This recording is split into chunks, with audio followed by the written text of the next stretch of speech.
अस्सलाम वालेकुम दोस्तों, आज का हमारा टॉपिक है सेहत के हवाले से, जिसमें आपको सेहत के मुतल्लिक़ बताया जाएगा। 4 चीज़ें हैं जो बदन में क़ुव्वत पैदा करती हैं। नंबर 1 गोश्त खाना, और दूसरे नंबर पर है खुशबू सूंघना।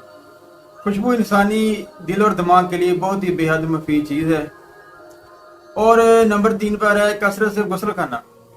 गुस्ल करने से भी इंसान कई बीमारियों से बचता है और ये इंसानी सेहत के लिए बहुत ही फायदेमंद है।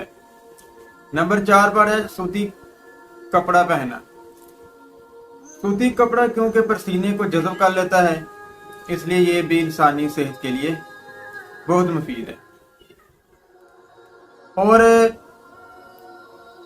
4 चीज़ें जो नज़र को तेज करती हैं, जिनमें नंबर 1 पर है खाना काबा की ज़ियारत करना, और दूसरे नंबर पर है सोते वक्त सुरमा पहनना। सोते वक्त जब सुरमा पहनती है, सुबह उठकर आप चेहरा धोते हैं, आपकी आंखों की गलाजत वगैरह काफ़ी साफ हो जाती है।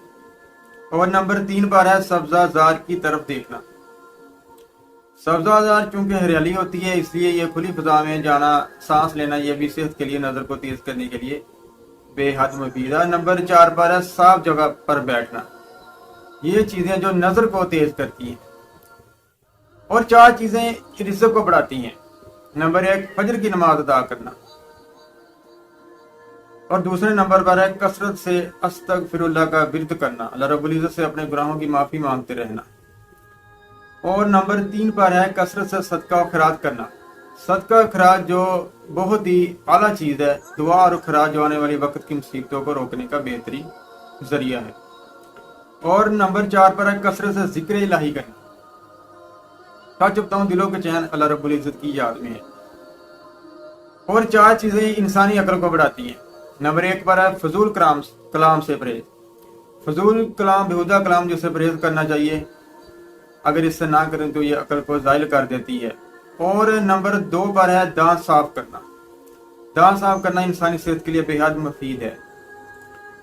और नंबर 3 पर है सालहैन की मजलिस में बैठना, नेक लोगों की मजलिस में बैठना। और नंबर 4 पर है उलमा कराम की सोहबत अख्तियार करना, यानी कि नेकोकारों में जाकर उनके तरीक़ोकार पर अमल करना। तो कमेंट में अपनी राय का इज़हार ज़रूर करें, और चैनल को लाजमी सब्सक्राइब करना बिल्कुल फ्री है। नेक्स्ट वीडियो अच्छी टिप्स और फार्मूला इन्फॉर्मेटिव वीडियो देखने के लिए चैनल को लाजमी सब्सक्राइब करें। शुक्रिया।